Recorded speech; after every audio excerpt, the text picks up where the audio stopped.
All right, 3, 2, 1, go. Hey, this is this is going to be a lot of fun. This is the Nerdy News, and I'm Russ Rollins, host of the program, along with my good buddy Jeff Kaufman, who knows everything you can know about being a nerd and nerdy stuff and comic books. The owner of BigCityComics.com. What's up? Oh, lots of stuff today. Yeah. Lots of crazy stuff we're dealing with. Yeah, today, by the way, Jeff Kaufman does the radio show with us with the Monsters, and we ate up his segment because you normally do the nerdy news and you talk about all kinds of nerdy stuff, but we were talking about your trip to see Tony Robbins. Yeah, and that Tony Robbins in Atlanta, a little personal power. That was certainly, it was interesting though. So you enjoyed it and it was good. Yeah, it was sometimes you get the opportunity to grow. And when they say you can't teach an old dog new tricks, it's not always the case. It was really strange because I went about a week before my partner Craig went down. Yeah. And I think without it would have been a lot harder for me. It'd have been a lot harder for me because, you could ponder, the possibility of losing your friend and everything else like that. And you still have things to do. Well, for those that don't know what you're talking about, Craig Lynn, who was your partner, and we talked about this last week, if you guys didn't hear it, but he had a heart attack. Now, this is a guy that, and not just one heart attack, but two, and this is a guy that is in perfect shape. I mean, like, you see him, and I was kidding around about how he looks like Captain America. He literally looks like Captain America, and eats healthy, works out all the time, but, heart disease can be something that you can inherit. Plaque. But I went to the Tony Robbins thing with he had a bunch of other speakers, and it really told me how to get out of a crappy mood. Yeah. And I think that's the best thing I got out of it. How to get out of a bad mood? How to get out of a terrible mood. How do you normally get out of a bad mood? For me, I put on some Kiss and that'll listen to music and that'll do it for me. What is your key? Sometimes I let it burn out. It's kind of like a fire. I let it slowly, it gets through me, it burns real hot and then, slowly it goes off. But now I catch it. Now I said, okay, I've been doing this. I'm a little mad. Walk it off. Do you think as an attorney or just as you as a person, do you think you get mad easily, or does it take a lot for you to, because it takes a lot for me to get angry. I mean, really, but once I do, I'm horrible. I'm the worst, but it takes a long time for me to get angry. I don't think attorneys naturally get angry. I think angry people normally become attorneys. I think that's that your whole life. Oh, you should be an attorney. Why? Because you're kind of an a-hole. Okay, Well, I usually say that because somebody can argue well. They have a good. They want to fight. They have the ability to argue well. Yeah, fight. Yeah, I guess. Yeah. I mean, it's never a compliment. Wow, you should be an attorney. Nobody ever says that as a compliment. That's. You're just such a good person. You should become an attorney. I disagree. I don't think it's a negative if I tell someone, "Oh, you'd be a good attorney." It means they're good at arguing a point of view. I don't look at it as a negative. It's very rarely is it given as a compliment. You happen to give it as a compliment. Yeah. A lot of people go, "Well, that's kind of he's an a-hole. Gripe about everything. He's always arguing with me. He can never do anything. A lot he's of always jokes angry. about lawyers dying. A lot of hostility. But as and I have it in me. And it's easy for me, I get passionate quick about something. Yeah. It's in my writing, it's in the law, it's in a lot of different things. What I was wondering if you start writing when you're in a bad mood, if you start writing, if that helps get you in a good mood. When I start writing, I lose myself in it. Yes. If the character's mad, I'm mad. If the character's happy, if he's screwing around, I get in out of these moods when I'm writing because I'm feeling what's going on. And I think a lot of good people do that. Some people, I notice, I can tell when a writer doesn't feel what he's talking about is when I don't believe the scene that's happening. I said, okay, it's insane, but I don't really feel it. I don't feel the insanity. It means that somebody came up with a cute idea and just wrote it down. They didn't understand that you have to sell that insanity, the emotion behind it. Yeah. Ryan Holmes, what about you? You get if you get angry, what is it the first thing you'll do to not be angry anymore? Man, I'm so lame. I'm like a little girl. I take a pillow to my face and I just scream. Yeah. I believe that. Really? You do the thing? You do the pillow thing? I need to release whatever emotion I'm having out. If I just leave it in, it'll just stick with me. So I find that just a cathartic scream, just and I'll do it into a pillow because I feel like my neighbors would be able to hear. Is that like a millennial thing? You scream into a pillow. Yeah. A pillow thing? Hey, man, whatever. I mean, what else am I supposed to do? Punch the drywall? I've patched up a lot of drywall. Sometimes you got to, for me, I'm part of the walk it off generation. So I let it, I don't allow it to bother me over time. Yeah, well, I internalize it. I was also in the Army where they said don't complain, fight, right? So what did Tony Robbins tell you to do that was a little bit different? Tony Robbins says you have to go to a place. You have to take yourself to a place where you're not going to allow it. You have to decide if you are going to feel that way. And I'm angry. Do I want to be angry? And that's really the first question I ask. I don't want to be angry right now. Yeah. This is wasting my time. Sometimes a logical interpretation of what's going on. Okay, can I fix this now? If I can't fix it off, then shut up. And that's helped me a lot through the week, the last 2 weeks, because when like I said, Craig, my partner Craig, had his heart attack, and I'm riding the bike to the hospital. Yeah. And I'm thinking, wow, I can make this about me and my feelings. No, it's not about me. My friend is the one who's suffering. Yeah. I'm suffering because I might lose him, but he is, I have to put some perspective on it. And I think a lot of that is really putting me in a good place right now. So good. A good writing place, a good creative place, a good attorney place, and let's hope a little better person for it. Yeah, and of course, if you want to get hold of Jeff Kaufman for anything legal wise, it's whenyounneedus.com. That's whenyounneedus.com, and he'll be there for you for sure. So about our comic book. Jolly Jane. So volume 2. We finished volume 1, like the very first graphic novel, all done. Volume 2 starting now, and the new artist has already sent you some stuff. Yeah, AJ has gotten through the first 5 pages. And what's the artist's name again? AJ. We just call him AJ. AJ. Okay, AJ, and he's gotten through the first 5 pages. AJ's fantastic. It's Kara, Arizona Power Girl's husband. Yes, he was with us at San Diego Comic-Con. He's a really talented guy. What I love about AJ is his action. I like watching the action move a little faster. Yeah. He's really action based, less moments and more like if you get kicked in the face, you feel that kick in the face. So AZ Power Girl, who we interviewed on the Nerdy News, if you remember, a couple weeks ago, and we went to when we went to San Diego, she played Jolly Jane for us. So her husband is the one that's doing the art. Yeah, and it's That's fantastic. Awesome. And every page he sends me drafts, and he goes, "So what do you think of this?" And I'm all right, perfect. Like he wanted to make a change last night, and I thought it was taking us out of the. And this is a good example. It was a good idea. He was trying to show what one of the characters, the serial killer Fish, that Fish was looking. I mean, Marasco was looking at this woman, and he was imagining her with a ball gag in her mouth. I didn't write that. Yeah. And I thought at that moment that it might throw the reader off of what we were trying to do. And yes, it was a powerful moment. It would have been a cool moment. But you and I've talked about this at the writing a lot. Anything that takes you out of the comic book and out of the story is a bad thing. Yeah. No matter how, this is funny. It's a severed penis. Great. Well, is there a point to severed penis? Yeah. So that's why it was a good idea. But if I was doing that throughout the book, that would have been great. But just to throw that into one panel was a little silly. So he wanted to put a ball gag in one of their. He was looking at the attorney, and he was looking. He was imagining. He's got a sick mind, so he was imagining her being a victim. Gotcha. Okay. And the problem is, it might have thrown the. It was a good idea if that was happening throughout, but it wasn't. So we had to move on from it. Yeah. So that's part of the creative process. So what is happening with the Nerdy News today? And by the way, thank you to everybody who watches us. I know that people are watching us on Facebook. You watch us on YouTube, and those of you who've been following the podcast, we sure do appreciate it. And we do a new one every week. I forgot to say we're shooting from the iHeart Studios. And it's always fun to sit on the couch. It's a real comfortable area. It's not like we're doing in our basement. Nothing wrong with basements, but the sound sounds good. Everything's good. So it's all amusing. What you're seeing, if you're watching it on Facebook, this is just coming out of my phone. So the sound's not going to be as great as it is from the iHeart app. Right. So what do we have in the Nerdy News today? Well, it was really interesting. I was going through something, and normally this doesn't happen. Disney attendance is down. Well, but they've raised prices recently, right? But they opened Star Wars Land. But people aren't thrilled with Star Wars Land. Like the Star Wars fans, a lot of them are.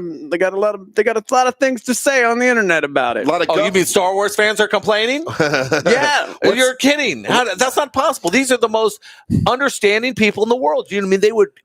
gripe about something that deals with something they love so much? They got a would lot do of that? legitimate gripes. What is the though. guff? What is the problem? What's wrong with the Star Wars fans? Well, all right. So Star Wars fans in general, In general, well, a lot of them don't like even if they didn't go. Yeah. Even if they didn't go. a lot of them don't like the newest additions to the movies. They feel like it's pushing a social agenda. Yeah. It's not written for. Oh, you mean like the original one that was really dealing with, Democrats and Republicans? Star Wars, the first one, A New Hope. That was all about the issues of you don't think that the Darth Vader was dark for a reason and the rebels were white?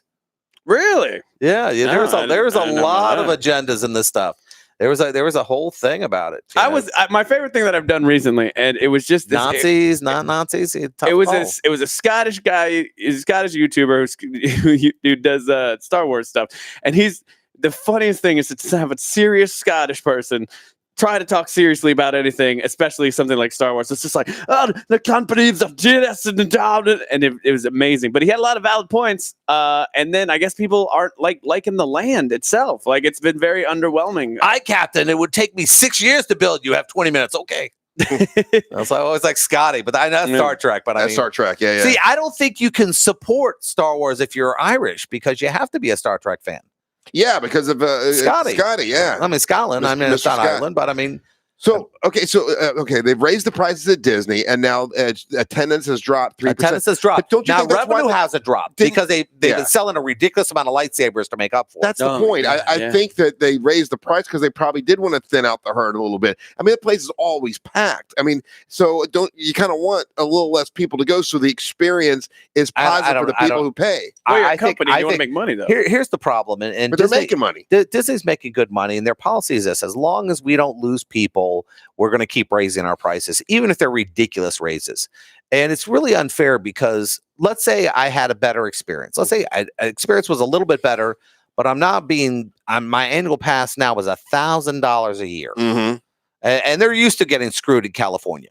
But in Florida, we're not used to that. Yeah. And I think a lot of us are going, wait a minute, for a family of four, that's $4,000 a year to have annual passes. Okay. And that's after taxes. So for me to earn that, let's say I'm a middle income guy, it's really going to cost me $6,000 to $6,500 of my salary to pay for these tickets. And that's kind of unfair. I mean, is it really? They have an incredible. Well, you don't really go. It's unfair because you don't go. See, that's the thing, and it seems like I'm not just saying you, but there are people that I can think of that have these annual passes, and they feel like it's a right, like it's a birthright. Like I have to be able to go to Disney anytime I want, and you don't really have to go there that often. I mean, well, if you have kids, and for example, I'm in a different situation. Yes. Because of Jakey. Yeah. Stinky Walmart. He is Stinky autism. Let's go. Yeah, he's on the spectrum, and he loves going to Disney. Oh yeah, he is. Which he is a celebrity there. I think he's a character there. I think people expect to see him. Yeah. They're going, can I take a picture with Jacob? I mean, Jacob is his own has his own fan base. Most of the cast members at Disney treat him really well. Sure. But we go a lot. And I got married at Disney. I got engaged at Disney. I worked at Disney. I love Disney. I do not like that they raise the prices. Yeah. I do not like it. I do not like it, Sam I Am. In a house with a mouse, I will not pay $4,000 Sam I Am. And it affects you because you go out there all the time. For me, I can't tell the last time I've been to the Magic Kingdom. I don't have kids anymore, So I haven't been in forever. No, they also don't have alcohol at the Magic Kingdom. So they don't. Now they do at Epcot. Now I can talk Mary Ellen into going to Epcot and go and drink around the world, but I don't need annual passes for that. Yeah, well, I want to take her to Animal Kingdom now. Is what I want to take her to. Well, if you get fast passes, great, because the new what's the Avatar. See, I can always go to him. Avatar has some great rides. But now that I ride a bike, it's like I ride the Get Home when I'm riding the Harley home. That's a ride in itself. Sure, yeah. So when I get home, I survived. So it's really hard for me to go on rides now. I'm going, this was not as worse as the semi that cut me off today. Now, where is Jacob's favorite park? Which one does he like? That's such a tough call. He has special things he likes. He likes there's things at Hollywood Studios he used to like. They closed down rides. Like his favorite ride was the Hollywood Tour ride where they they take you back and they show you how the earthquake happens or whatever. That one, but he loved the one where they go back and they explain the old movies. Oh, really? And that's funny. Oh, he loved that ride so much, and they closed it. Now they're opening up a Mickey Mini thing we're going to drive through, and that's kind of cool. I mean, I'm a big fan of Disney. Yeah, we agree with that. Everything. I love Disney. Everything else, I didn't like the price range. It's so hard. $1,000 for an annual pass. Yeah, if I was going as often as you, I would. Well, if you went once a month, is it worth $90? And forget if you order food. Yeah, when you go to Dinero World, you got to pay. A Coke is $5. A sandwich is $17. I mean, you got to be very careful about where you're eating because you could blow through $200-$300 easy. Don't they have a tier system though? Like you can get it with you get screwed on this level and you get screwed on this level. That's our tiered system. Yeah, because I don't want the Disney people to be upset with me because I know that people who make decisions can actually ban me, but it can be expensive. I think they need to think about that a little bit. That's why Universal, I think, is catching them because Universal actually has lowered prices in certain ways. And have they really? Yeah. Their food, they have better food. They have better food options than Disney does. And I mean, the whole idea of in Disney, you're not allowed to wear costumes if you're over a certain age. Right. We've already talked about that. When you go to Harry Potter, you can rock that Harry Potter robe, and everybody's wearing it. Hotter than hell, and they're wearing a bunch of sweaty wizards out there. I don't sweaty wizards. That's about it. Yeah, yeah. I don't get it, but I mean, I get it, but it's one of those things. But one of the cool things is, that Justin Peele movie. What is it called? Us. Yes. Yeah. They're actually getting a house at Halloween Horrors. Oh, really? Halloween Horror Nights. Yeah, which is weird because it's just the opposite of the family. Now, if they dressed up people that look like me, the opposite of me, that would freak me out. That was scary. But seeing the opposite of those other people, I don't know. What did you think about that movie? I did not like it. Didn't like it, Sam. It was silly. It was a little. You want to hate. You want to be really scared of the people who are hunting you or killing you in a horror movie. And it was like, wait, these are just people who want to live? Yeah. I didn't really feel it that much, but there were some people who were really touched by it. Not me, but it's strange how horror is now starting to, there's a comeback. And this let me see. Well, the horror movies are the ones that really, they make a lot of money because it costs so little to make. And people will flock to them. All those Annabelle, is it Annabelle? Is that the name of it? Yeah. My wife loves those silly movies. With the crazy doll? Oh, yeah. That's stupid. She loves You like that horror crap. You made it, and Crawl, you're rooting for the alligators. That's true. I like Crawl. I mean, Russ and I were sitting there in Crawl. We bought the premiere, which is cool. So we owned the theater, and we had a bunch of people from Gatorland in front of us who were rooting for the Gators. Savannah and all of her people, they were rooting for the Gators. I knew that was going to happen. Death roll. Death roll. I was like, hey, this isn't good. That's funny. Funny. See, those movies, and they have a new shark movie coming out this weekend. It's what is that? It's 47 meters down. Oh, see, it's not going to do well in the U.S. because we work off the English system. So we don't. How much is a meter? Yeah. I mean, I have to check that out. 47 meters down. Trust me. In our world, we have a bunch of dumbasses who go to horror movies. They're going to, it's 47 meters. Some damn English people, uppity English people. Deep down is what it is. If I had to do the math, what a meter was, that shark would get me way before that. Yeah, I like 134 feet. Is that right? No, that can't be right. Do the math. 47 meters. Can I even go down 47 meters? I would go, am I 47 meters? I don't know. Yeah, I saw they're doing another. There's another Halloween movie with Jamie. What's her name? Jamie Lee Curtis. Craig. Oh my God, what? Craig. You know how Craig's been sick. Craig Lynn. Yeah, he just posted. So Craig, what's up, brother? Wait. His words are, he'll feel better if we get 200 more listeners. Oh, okay. All right. So if you're out there, if you want to keep Craig alive, just if you want to keep him alive, if you don't give a thumbs up on YouTube right now. And the firm is short 20,000. Okay. Well, if you're out there, hire us. Buy more books. Thanks, Craig. His last words. You can't use Heart Attack Craig to sell things. I can use Heart Attack Craig for anything. Oh my goodness. I guarantee he's in this bed. I will kill that son of a bitch if I could get out of this bed. And for 200 more book sales, I'll get out of this bed. That's how you do it. CBS and Viacom have remerged. Oh, okay. That's Star Trek. That's Star Trek and CBS. And what that's going to do is, and Paramount, it's going to. They're following the concept of everyone else. They're slowly putting everything back together. And CBS did a sneaky thing on us. They created this app that nobody got. You know, where they're and some Star Trek fans did it. I got it, and I watched a couple of the episodes of Star Trek, and I liked it. I also watched some of Peel. What was it? Twilight Zone. I watched some of that, and I got halfway through it. I'm like, this is just not as good as Black Mirror. So, so now I've got. You didn't feel like you were getting as much for the money, and of course you didn't cancel it because it's just reoccurring, and you don't notice it. 100%. I got it. I watched a couple of Twilight Zones. I haven't watched it since. I mean, what I think is going to happen is this: content is king, and that's what's going to happen. The companies that are able to hold content, like we talked about the Warner Brothers app, which it wasn't Warner Brothers, it was a Disney Universe app, which had Titans, Doom Patrol, Swamp Thing. And that's it. See, if it weren't for Titans, I would have already canceled that because I don't like really. Titans is coming back. Though. I know, and it looks really good. So I guess I'm gonna keep the whole thing just for Titans, which makes no sense. Yeah, for those who don't know, that's Teen Titans. They're the Justice League sidekicks. Yeah, so that'll help you out if you. But they curse. There's nudity in it. I mean, F Batman. Yeah, remember that? Yeah, Dick Grayson said F Batman. Yeah. I was like, going, that's ballsy. That's ballsy. I wouldn't say F Batman. Batman scares me. Oh, yeah. That's the whole point of it. But Jason Todd, I can see Jason Todd. That's the guy who took over for Dick Grayson. I can see him saying F Batman. So CBS and Viacom getting back together. Yep, that means Star Trek all across the board. You're going to be every era of Star Trek can pop into the same thing. TV, and they're going to cross because Marvel got smart. Marvel said, "Wait a minute, we're gonna do streaming stuff. We're going to put it on television, and we're going to do movies, and we're going to cross all three of them whenever we want, so people will get really excited about it." Mm-hmm. And I think that's the smart thing to be able to do. It that you'll have a character. Oh my God, Tom Cruise showed up on TV. We're not that far from Tom Cruise walking through a TV show. You don't think? I don't think we're that far from it. I think what's going to happen is people are going to lose their mind and they're going to go, "Wow, this is so cool."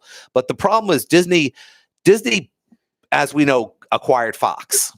Yes. And Fox had a bunch of crappy movies in the shoot. They had the X-Men follow-up, and they had about 200 other movies in production. Well, what happened is a bunch of the Fox movies that all come out have bombed.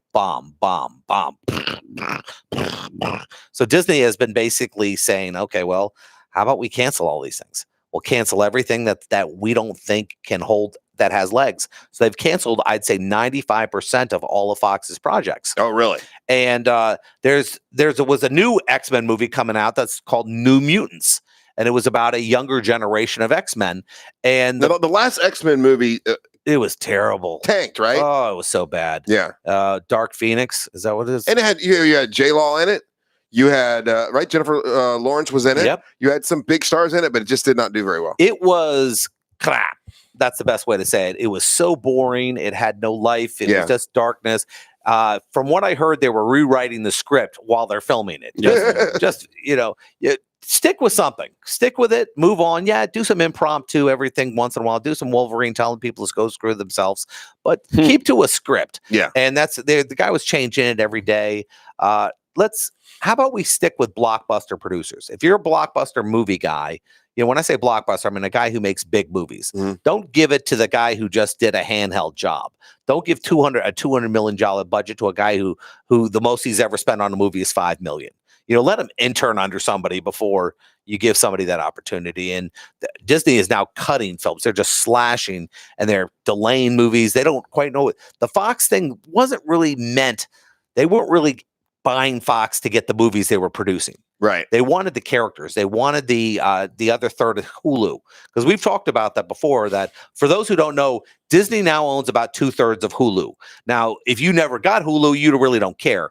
But the idea is Disney also is starting their own video distribution streaming service called Disney Plus. Now, that's going to be your G-rated stuff. I think they're going to just dump all their dark stuff on Hulu. In fact, they're already producing they're doing Ghost Rider and they're doing Hellstrom. And those are going to be on Hulu. Who's going to do you know who's going to do Ghost Rider? It's just some actor. Just some actor. It's not, yeah. No. Not Nick Cage again. No, Nick Cage. You took my hand. No, we didn't take. My wife loves that from Moonstruck. You took my hand. Oh, yeah. Nick Cage, when he tries to get serious, it's a little funny. And the problem is the guy's really smart. Yeah. If you watch his interviews, he talks about where he got that acting ability. Well, I took this from this classic movie and this and this. So why does it suck? You seem to have all this knowledge. And sometimes, and I'd say 1 out of every 10 movies is and I think he needs the money. Con Air is a classic, though. I love you, baby. When he has the long hair and he's got I put the bloody stuffed animal he gives to the kid. It got a little dirty. Put the bunny back in the box. That's my favorite one. The sad thing is I'm going to meet him someday. He's going to, I saw your podcast, dude. He's great, man. You never know. You don't know what people are watching until you get this text and goes, dude, you're a dick. I tell you what I am watching that I absolutely love, and that is The Boys. If you've not seen The Boys Garth Ennis is killing it. It's on Amazon, and man, the Homelander dude. If you haven't watched it yet, he's a perfect villain. This guy is really bad, and it's a really good show. It's it's about superheroes, but what happens if superheroes were like all of us and they had flaws? They're real people, but they're kind of. I mean, one of them's a molester. Yeah, I mean, one of them's basically a Me Too Uber to the next level. Where he forces the girl to perform oral sex or she's off the team. And then Homelander is basically a cross between Captain America and Superman if you put them together, but you give him a real bad attitude. Oh, he's sick. He's broken. That's a broken toy. The Superman Homelander. Yeah. And boys, he's got mommy complexes. He's got everything. I mean, he's definitely out there. Yeah. And I don't want to spoil the end. No, but the end is great. Oh, the end is good. Yeah, you're going to want to watch it. The end is real good. Now, you were asking me something about Superman earlier. What was that? It's strange. You have characters that are iconic. Yes. Batman just celebrated his, 80th birthday at Comic-Con. You went to see all the cool things? I went to, they had that special museum at Comic-Con for just Batman, and it was really cool. I put all the photos up on. Yeah, I would have gone, but where was I? Oh, I was working. You were at the booth. I was working. Yes. I was working the booth, yeah. Superman is this character, and I think you have to be a really creative person, to make that character interesting. Well, the problem with Superman has always been is that he's so perfect and he's so unbeatable that first you're going to find anyone that can beat him, and he's like everything is good, so there's hardly any rub there, and I think that's the problem for me. I mean, how do you beat a Superman outside of Kryptonite? How do you really magic? I guess magic can affect him, but how do you beat this guy who you already know? If you're a reader, you know he's going to be around 1,000 years from now. Yeah, you know that his weaknesses are. How do you relate with a guy like that? And I think this is the character weakness. And when we talk about Superman, it's not two old guys griping about Superman, but I mean, really think about it. I mean, how do you fix that character without taking him off the deep end? I mean, let's say tomorrow, hey, we get a call from Jim Lee, who's a co-publisher at DC Comics, and he goes, Russ and Jeff, I'm giving you guys Superman. Oh, geez. They go, Jolly Jane was hysterical. I love the way she cut off people's heads, but we want to give you Superman, but the limitations. Mm-hmm. You can't take him too far out there. How do you do it? Make him useless at night, or then he can max out on power, and then he has they've already had that. They've had the drain that sun. They've had the drain thing where he requires solar, and at night, you have the problem. Because it makes sense because he's powered by the sun. But they've done it. But how do we change this character? And I think the only way to do it is you have to take him to a place where we're going to feel bad for him. That's why Spider-Man works. He can't pay his rent sometimes. I mean, come on. Make him an alcoholic. You're married to a redheaded supermodel, and, the guy can't pay his rent. I want to see a drunk Superman, can't fly straight, so he can't hit you that well. He's drunk. Yeah, he develops a heroin He's problem. An alcoholic. He's a Tony Stark issue. He becomes an alcoholic. That's what Tony Stark did. So, yeah, you're right. So you got to take him to and I think the direction you take him into is I think he's got to deal with a little depression, knowing that he's going to outlive everybody he loves. Okay. And you have to, the only way to hurt him is to hurt him mentally. You're not going to hurt him physically. So what if you take him to a place where, he's having problems. He can't talk to people the way he normally talk to them. He's trying to, he doesn't understand why he shouldn't just rule these people. I mean, if you're watching all this stuff happen, you're watching people get murdered and slaughtered all over the world, and you're saving one person at a time. What's the real answer to it? The real answer is, screw justice in the American way. Yeah. Maybe I can save everyone. We can build this utopia. The one thing about freedom is, selfishness kicks in. And when you have this world of freedom, it's not all for one. Right. So what if he's, the other characters have to try to say that we got to take him out. But then you have some characters that go, he's not really wrong. It'd be nice to see this great civil war in the DC universe. Yeah. Over Superman believing this way and Batman believing the other way. But if Superman went to Batman and goes, well, hey, listen, you only do what you do because you're psychotic. Right. I mean, if you really think about it, Superman has always been the right-minded person, and Batman is the one that is out of his mind. Oh yeah, because he's definitely been damaged from watching his. And he'll never be right. He's never right. Superman got married, has a person. Batman can't get married. I don't care who they tell me he's married. What if Superman gets ED? Right? He gets erectile dysfunction, and he's so preoccupied with it that he can't pay attention when he's fighting all the bad guys because he's thinking, "Oh, I got ED. I got to do something about it." I got a bad feeling DC wouldn't let us get away with that. No, but that could be. Think about it. Could you imagine him selling those pills? Oh, it'd be great. But the pills won't work on him because he's from another planet, right? So like ED pills don't work. Nothing works, and so he's preoccupied with I can't get it up. So then Superman loses his powers maybe a little bit too. Yeah, you can't get any. Yeah. I think we have a winner here. So you think potency has something to do with changing the way people feel about this character? Hey, Russ, you got to write what you know. It's good.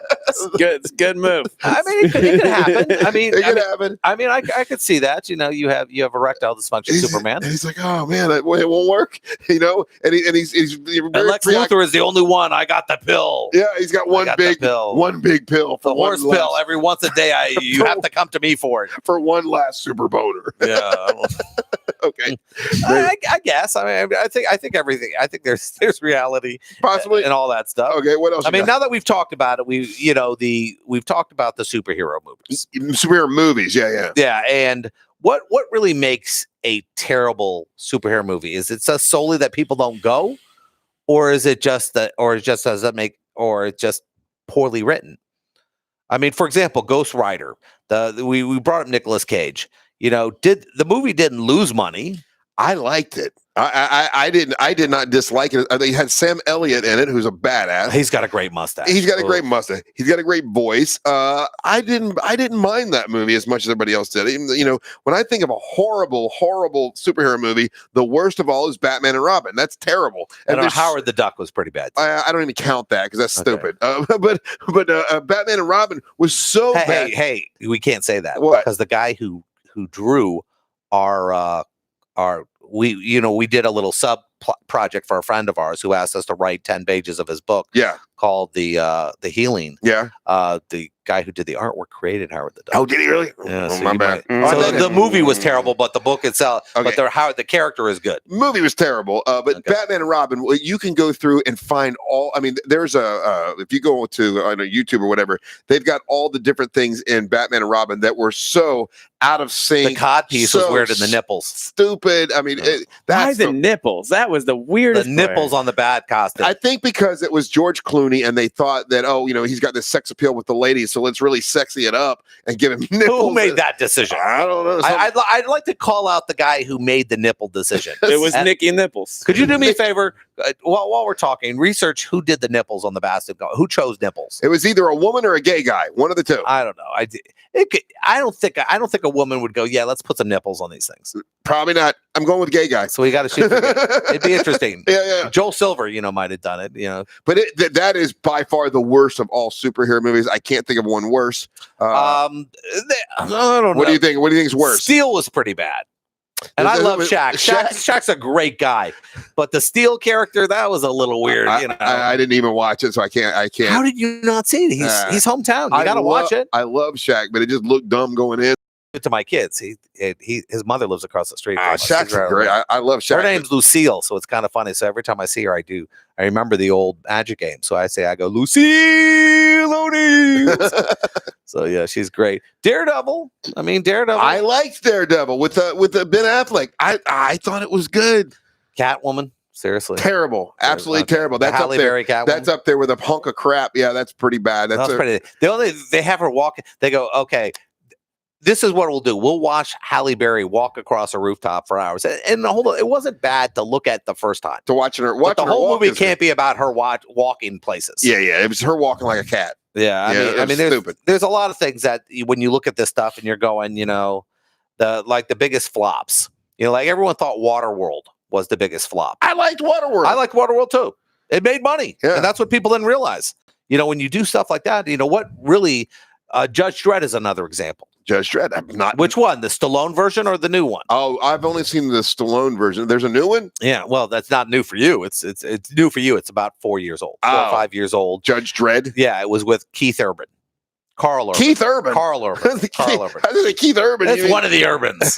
Hey, anytime you choose the name Urban, we're gonna screw up. So Judge Dredd, like he's judge executioner, right? Like he does both. Yeah, the future cop who makes the decision. He's a judge and a cop. I'm the judge. That's what I'm. I am the law. I am the law. I actually was talking to Kevin Smith about that one time from Clerks, and we Silent Bob. He's thin now. That I don't know. Hey, Kev, I know you want to get healthy and everything else like that, but it's really you getting thin is fat shaming the rest of us. Yeah, if you cared about the rest of us, you cared about us fat guys, you would have just stayed right. Because now everyone's going, look, he did it, so you can do it. But he had a heart attack. I mean, it scared him to death. They literally he went vegan. That's not fair. He got scared to death to lose weight. So that's. I mean, I don't know, dying or going vegan. I mean, that's tough. Actually, you can have good vegan food. My wife made some for about. Yeah. How long you stay vegan? You know what? We did it for like 3 or 4 weeks, and I lost weight. That's out of guilt. And no, I love my wife. I didn't mind it. She made really good food. And then when my dad passed, I just said, I don't want to screw with this. I just want to eat comfort food. You want to be happy. And I went right back to being happy and eating what I like. So remember, I went back to being happy. Happy, yeah. So I mean, so you were basically unhappy as a vegan. Uh-huh. Okay. So I mean, what's the point of living? You go, well, I'm going to live a couple more years, but I'm really going to be unhappy. Oh, by the way, I see Ryan has looked up bat nipples. Yeah. What does it say about bat nipples? Apparently, it was director Joe Schumacher's idea. And it pissed Bob Kane off. Of course it is. Yeah, Bob Kane. Bob Kane. Bob Kane was walking around the set going, "Why does he have nipples? I never had nipples in the comic book." How would he know? He never wrote the damn thing. Got him. His contract was Screw Fingerman, and it's weird when you're screwing a guy named Fingerman. He said, Bill Fingerman. Joel Schumacher's quoted as saying, "Bob Kane doesn't understand why Chris O'Donnell has an earring and Batman has nipples. I told him it's the '90s, Bob. Pump it up. I want a very sexy, very sensual, very body-hugging suit. It's my Gotham City, and if I want Batman to have nipples, he's gonna have nipples." Oh, really? Yeah. He's an a-hole. Only a Hollywood douchebag would say something like that. Yeah, we're changing Batman to give him nipples. He apparently regrets that decision because I guess a lot of Joe Schumacher's conversations are about bat nipples now, and he's like, "That's gonna be on my tombstone. I know it." Yeah. So he should have left that out. That I think the weirdest part of that movie was he had a bat credit card. Yeah, Schwarzenegger as Captain Freeze, as Mr. Freeze. Mr. Freeze. Yeah. Mr. Freeze. That was they were zany movies even as a kid for me. So if you go back, there's a thing on YouTube and it shows all the bad parts and all the missteps from that Batman and Robin. It's bad. I mean, I don't know. When you think about certain actors, one of the things I was thinking about is what actors, and I actually pulled this up. I thought that was just kind of cool. How many actors were like Paul Newman almost played Superman? No. Yeah. Instead of Reeves? Oh yeah. Emily Blunt, Black Widow. Leonardo DiCaprio almost played Spider-Man. I can see that. Yeah. Younger, when he was younger. Pierce Brosnan, they tried to line up for Batman too. I mean, it's amazing when you saw this. Kate Beckinsale, they wanted to make Wonder Woman. I can't see her outside of now the Israeli girl. I mean, I forget what her name is. She's fantastic. Yeah. No, I love. Yeah.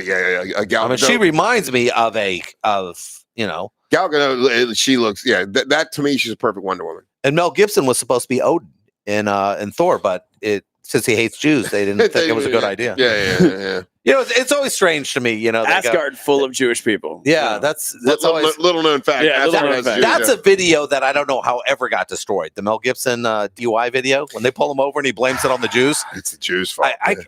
You know, when people say, "Well, it was alcohol," I don't know if people become racist the minute they drink something. I've had a lot of Bud Lights. I've never gone railing about the Jews. I'm like, you know, this tequila I had, and you know, black people are upsetting me today. I've never thought of when I've been drinking, going, you know what?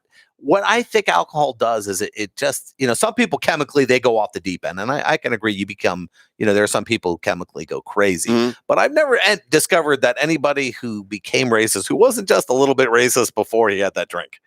You know, and the whole Mel Gibson thing, somehow that video got lost. And I would love just to watch that video over and over. But I got to tell you, that video, and there's another, and I didn't see the video. I just heard the audio from it. But the audio of him arguing with his wife or whatever at the time. Oh, I actually love that. He goes, I deserve oral sex.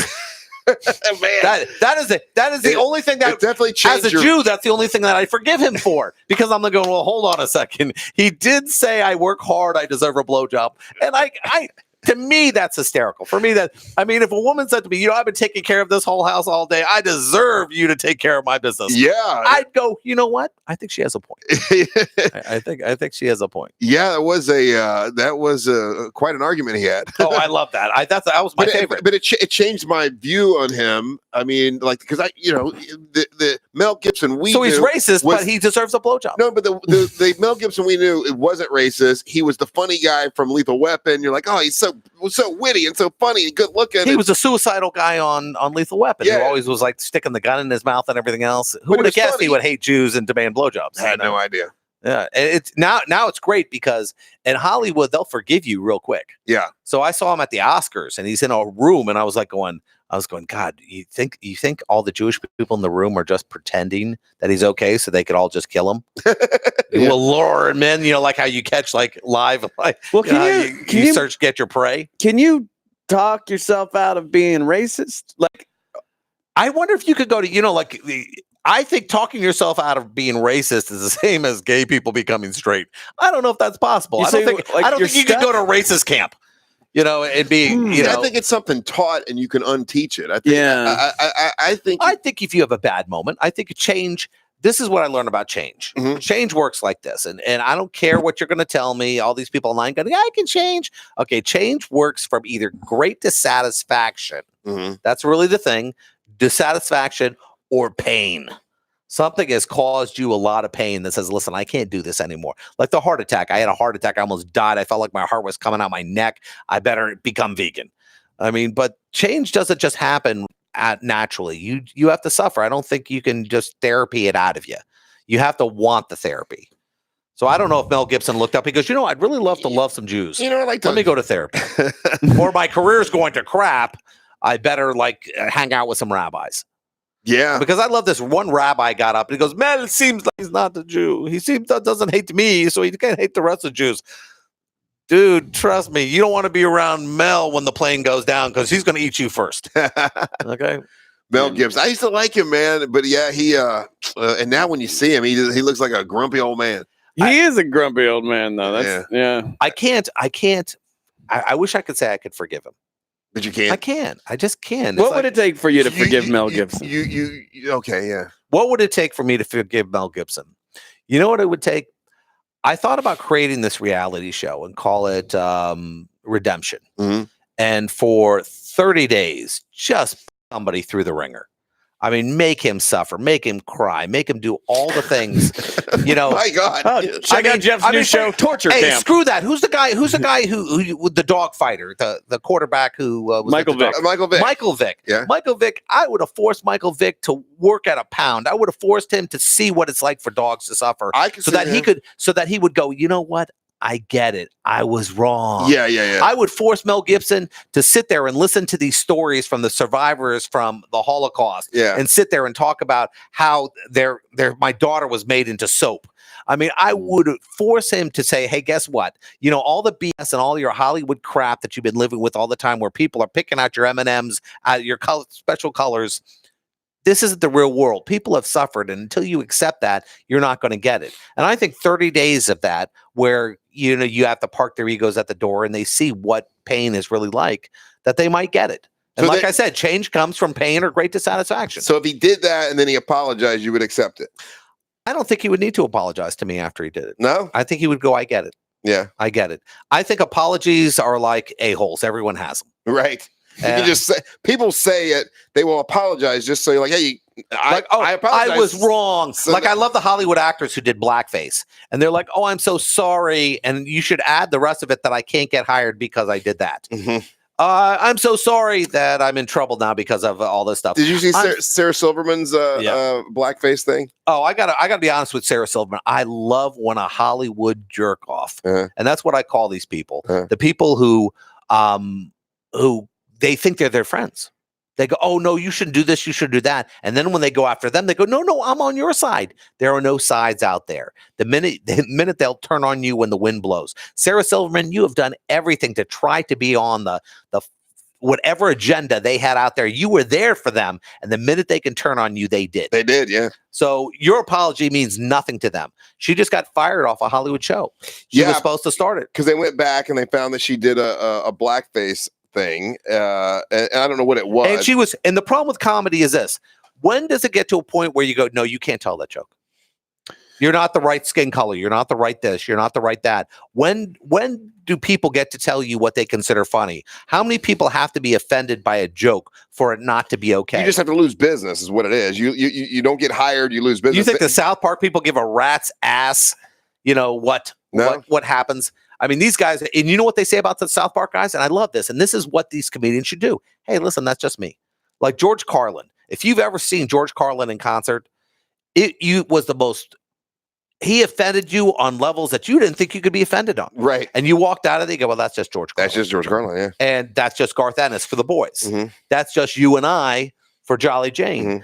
Mm-hmm. Once you go above, you take your artistic and your creative level above political correctness. Which is like, I think you've achieved what you wanted to achieve. Howard Stern would say certain things. They're like, oh, that's just Howard. People don't, because you've gotten to a certain point, and you think of, have you ever? I was listening to the show 2 days ago. Yeah, and we'll bring this up because somebody made a comment about the military. Yeah, and I watched and see, I being part of the show. Yeah, I can watch when you bail on something. Yeah. You pull that ripcord. I mean, it's an ejector seat for you. Pull. Because you realize, listen, no, we gotta go. We gotta go. This is bad. Yeah. When do you hit that moment? Like, for example, you're in charge of the show. You host this very successful morning show. You push that envelope as much. The stuff you have done has been, I guess, groundbreaking. Some of the crazy crap you got away with. Yeah. Now, when does it hit you to pull the ejector seat? And I don't pull the ejector seat that often, but when I feel that if I feel like there's something just going the wrong way or things are being said that just aren't accurate, and I feel like it's going to lead us down a way that's not entertaining people but just pissing everybody off, I'll eject. So there's the pissing people off clause, and then there's the entertainment clause. But sometimes it's good. It's fun to piss people off for entertainment. And if you're doing that and people are getting it, then okay, we'll go with it. But if people 25 years of trying to figure out where that line is. Yeah. Is it just a feeling or it's a feeling? Just a feeling. So you got to go with that feeling. Yeah, just go with. Now, do you think that feeling has been amplified in the last bunch of years by kind of paranoia? Yeah, for sure. There are a lot of things that we don't say now, we'll dump now, or we'll stay away from now because it's political, and politics are so, it's so divisive now that it's not really even entertaining or fun for people. And you bring up one thing, half everyone's going to hate you, half everyone's going to love you. And so I try to stay away from the political stuff. And I know we were talking about the military thing and that whole thing, Well, one of the persons said that one of the people on the show who are with the Voldemort will remain nameless. Yeah. Said something that going through basic training is a brainwashing. It's brainwashing, yeah. And what he should have used the word was conditioning. Yeah. because brainwashing implies that you had the inability to choose yes or no, and that there's a negative connotation to it, that they're forcing you to believe in something that's evil. When you brainwash somebody, it's never, we brainwash them to be a better person. Yeah. Brainwashing is always like you're forcing an agenda on somebody to act a certain way. Now, as a military veteran myself, I went through basic training. No, nobody told me about it. My family members didn't tell me. I went through basic training, and if you step out of line, you're going to get jacked up. Yeah. That's not brainwashing. It's like, listen, when you're out in the field and somebody tells you to do something, you don't get to choose no. Yeah. That's what basic training is. That's to physically get you where you need to be and to be able to follow orders. It's not a brainwashing technique. It's just simple. Listen, it's going to be bad if you don't follow the rules. And if somebody told me I was brainwashed in the military, I would have taken it as a negative concept. Sure. Yeah, a lot of people did. It was not a popular statement. That's easy. It's just a word.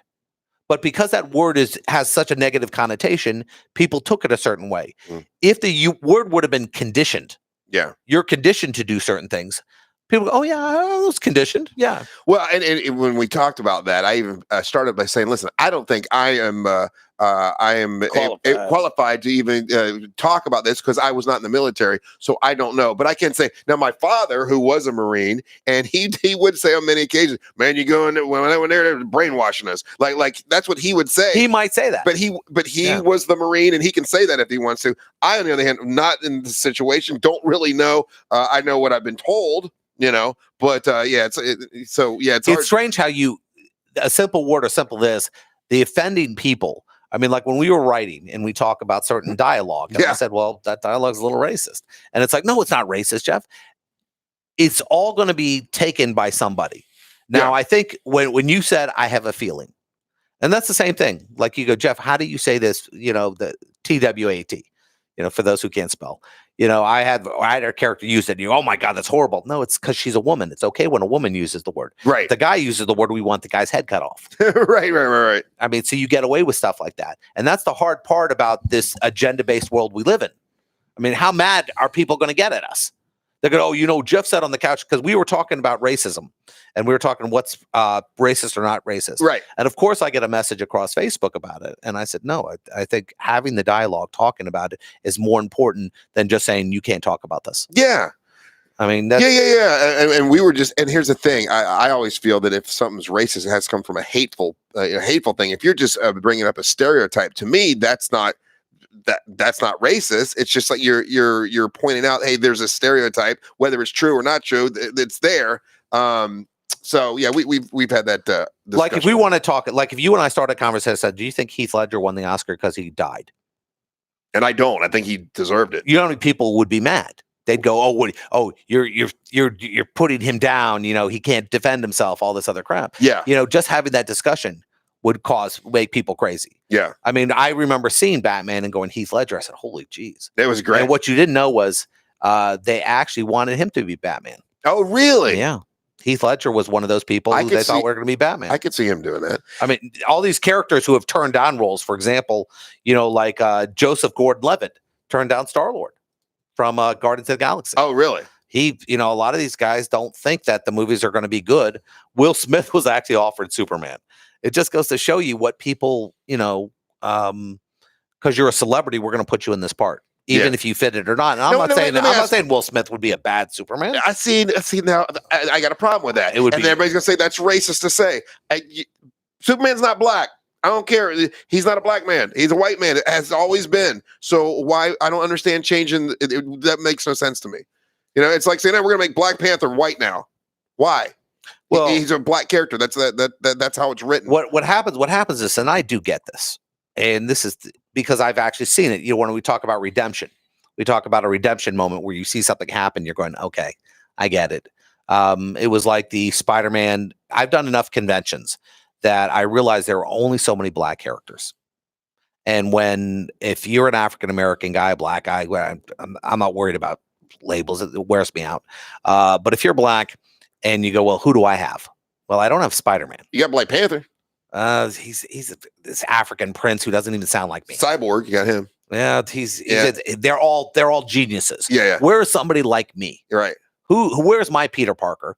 And the artist, the writer at the time, Bendis, made Black Spider-Man. Yeah. And people go, we don't need a Black Spider-Man. Miles Morales. If you're white, you don't need a Black Spider-Man. Mm-hmm.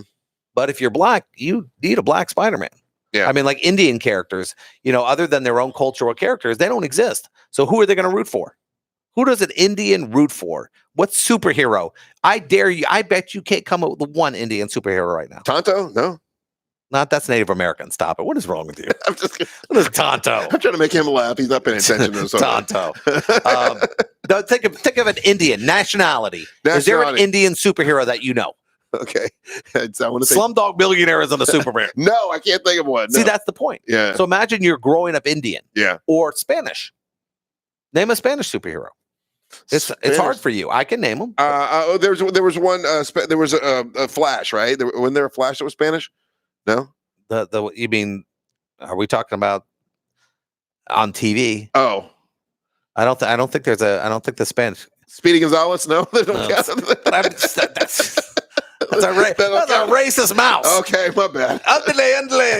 They took every stereotype and they made a cartoon character out of it. And then his buddy was Slowpoke Rodriguez, who never worked and was always sleeping. God, it was terrible. Man, that was racist. If you really want to go back to how racist stuff was. Oh my God, yeah.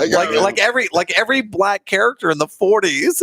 Oh, I saw a ghost and the eyes are real big. What? Yeah. I mean, these were terrible. I mean, you watch Song of the South. The reason why people hate Song of the South. I love Song of the South. Was because Uncle Remus, was it Uncle Remus? Uncle Remus told stories to all the kids, white kids, black kids. But everybody. He was supposedly happy about slavery. No, he wasn't happy. You knew he was upset. He was upset. He wanted to leave. Like, no, they didn't make Brer Rabbit, Brer this, Tar Babies. They did not make being a slave look good. It's just that's the way it was at that time. But you made you love Uncle Remus. And as a kid, I remember, old black guys aren't mean. They're not to be scared of. Like they're sweet. They're nice. So you didn't get that the bear and the fox were kind of like stereotypical. Brer Rabbit, Brer. Yeah. And then the Brer. Then you got Brer Rabbit, Brer Fox. Oh Lord, we gotta get the stuff. I mean, please don't throw me in that bribe patch. If you listen to it, it's pretty. But I mean, they're just reacting. I don't know. I'll argue about this all day. I love that movie. I mean, it's fun, but when you break it down, it's not. It would be like, let's say they were two old Jewish guys. Oy vey, my butt it hurts. And they were making. It was like people are laughing at the Jews. I'd be going, that's my grandfather you're laughing at, dude. Yeah. My grandfather did that thing. I mean, that's the whole thing. When you realize the joke's on you. Or at your expense. Yeah, you're fighting a losing battle, and I'm doubling down on something that because it's not his. It's not his issue. I agree. If I'm the little white kid and the little black kid are best buddies through the whole thing. At the end of the movie, they're walking off together with Uncle Remus, and they're all happy, and it shows unity. It's not they didn't hate each other because one was black, one was white. It was. I found it all be a positive. I mean, I'm well, that's because you're white. Zippity doo dah, zippity. My oh my, what a wonderful. Yeah, it's not there to offend you. Fun. I used to do. I grew up on Richard Pryor records and Eddie Murphy, and I laughed at the humor, and I had that thing memorized. Oh yeah, I could do his bit all day long, but I realized when don't do it in public. No. But I remember Richard Pryor used to, and it was hysterical. Yeah. But I wonder, when people hear it now, it's like, is it a joke or is it really our reality? Richard Pryor said, I tell my jokes because they're real to me, because they were real. I set myself on fire doing crack cocaine. I mean, not crack, but he was freebasing cocaine. Yeah. And everyone was, we don't shoot cars, we shoot blank. And I realize when you say that joke, it's not funny. It's funny to me because it's not me. Yeah, right. Yeah. And I think that's the Vegas. Maybe that's a Vegas act when you think about it. If everyone in the audience is happy when the stand-up comedian screws with somebody else. Mm-hmm. They're not laughing the minute the stand-up comedian goes after you, you're like, oh. Don't come at me. Don't come at me. But when they're ripping on somebody else, it's hysterical. If you want to get hold of Jeff Kaufman, it's whenyounneedus.com. That's whenyounneedus.com for any legal. And what kind of legal things do you do? A divorce? Just personal injury. Just personal injury. Yeah. Okay. Just personal injury. Personal injury. But we answer any question to put you in the right direction. All right. So I answer probably about, 100-something questions a month. And that I don't even practice in that area. If you want to get the comic book that we wrote together or any of the comics from Big City Comics, just go to bigcitycomics.com. That's bigcitycomics.com. Yeah, we have a couple issue 3s left. We have a couple issue 4s. What's going to happen is those are going to run out, and then we'll have to do the trade. Every Thursday, right, Ryan Holmes? Thursday, Bubbaloo's Barbecue, 6 to 8 o'clock. Come and hang out with me. Happy hour specials. Good time. All right. Thank you for checking us out here on the Nerdy News. Hey, it's a lot of fun. We're going to, as long as people keep listening, I guess we got to keep talking, right? Just keep doing it. Weren't you supposed to set us up? Weren't we supposed to hang out with Hulk Hogan? Who was it? Yeah. That would have been fun. Yeah, that would have been fun. Yeah, brother. He's busy. It was his birthday last week, so he didn't have time to get back to me. So, I guess when you're in Hollywood, your birthday lasts like the month before and the month after. Hell yeah. Why not? I want that to happen. I'd love the 3-month birthday party. All right. Thanks for checking out our nonsense. Oh, yeah. Enjoy our nonsense.